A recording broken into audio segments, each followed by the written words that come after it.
आपको किसी इमाम पर एतराज है कि उसमें कोई शरई ऐब है, तो बड़े बड़े जामियात और मदारिस मौजूद हैं, उलमा मौजूद हैं। बिनोरी टाउन में आप चले जाएं, दारुल उलूम में आप चले जाएं, उलमा के सामने बात रखें कि फला इमाम के अंदर ये शरई ऐब है, क्या इसके पीछे नमाज होती है या नहीं होती। अगर उन्होंने फतवा दिया कि इसके पीछे नमाज नहीं होती, फिर आप उसको माजूल करके दूसरा इमाम रख दें।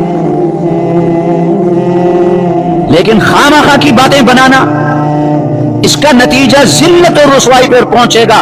जो अपने इमामों को तंग करते हैं, जो अपने इमामों के खिलाफ बातें बनाते हैं, याद रखें ये पक्की बात है, वो दुनिया में जलील और रुसवा होंगे, दुनिया में जलील और रुसवा होंगे, भीख मांगेंगे, भिखारी बनेंगे। अब ये एतराज कि इमाम साहब को नमाज से 5 मिनट पहले आना चाहिए, तुम देर से क्यों आए, तुमने 5 मिनट पहले आना चाहिए, इस तरह की बातें इमाम के खिलाफ बनाते हैं। फला इमाम साहब की आवाज अच्छी नहीं है, भाई कुरान तो सही पढ़ता है, तुम्हें आवाज से क्या फिक्र।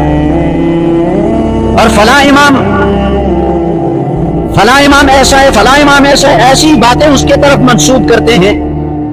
मैंने खुद सुनी है कि इमाम साहब मस्जिद में जो दाखिल होते हैं तो अपने जूते झाड़ते नहीं है, झाड़ते नहीं है। अब ये कोई ऐब है भाई? अगर पाक जमीन पर आया तो जूते झाड़ने की क्या जरूरत है।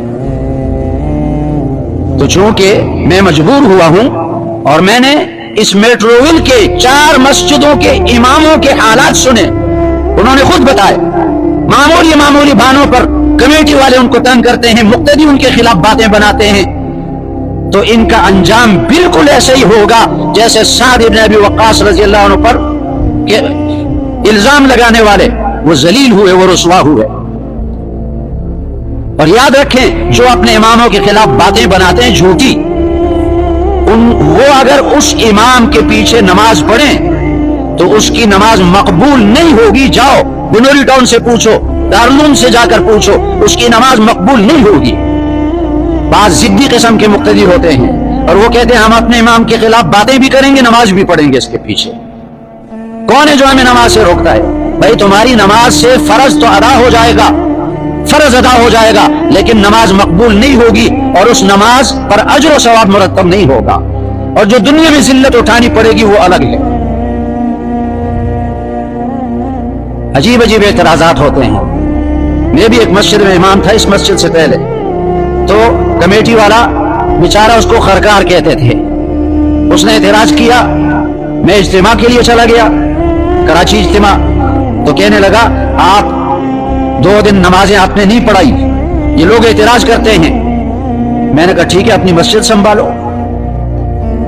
एक और मस्जिद में गया और वहां उलमा का जोर था, मक्की मस्जिद में उलमा को जमा किया था। मैं मक्की मस्जिद में चला गया और कमेटी का सदर भी वहां मुझसे मिला और कहने लगा इमाम साहब, मौलवी साहब, आप जोहर असर मगरिब में नहीं थे। मैंने कहा जाओ अपनी मस्जिद संभालो, अगर मैं यहां रहूं और तुम मेरे खिलाफ एतराज करोगे तुम्हारी नमाजें नहीं होंगी। क्यों मैं तुम्हारी नमाजें ज़ाया करता हूं? मैंने छोड़ दी वो मस्जिद। तो जहां तक आपकी ये बात पहुंचे, आपने सुन ली, अपने अपने महल्लों में, अपने अपने ताल्लुक वालों में ये बात समझाए कि खुदा के लिए अपनी आकिबत, अपना अंजाम बर्बाद न करें, इमामों के खिलाफ बात मत करें। अगर तुम्हें किसी इमाम पर एतराज है कि इसके अंदर शरीयत है तो फतवा ले लो किसी मदरसे से। और लोग ये समझते हैं कि इमाम फरिश्ता होना चाहिए। इमाम कोई फरिश्ता नहीं, ये भी इंसान है, गुनाहों से पाक अंबिया अलैहिस्सलाम है। सहाबा किराम की अल्लाह ने हिफाजत की। अंबिया और सहाबा के बाद बड़े बड़े औलिया किराम, बुजुर्गान दीन, गुनाहों से कोई पाक नहीं है। तो तुम क्या समझते हो कि तुम्हारा इमाम फरिश्ता बनेगा? उससे भी गुनाह सादिर होते हैं। अल्लाह जल्ल शान हमें कदर करने की तौफीक अता फरमाए।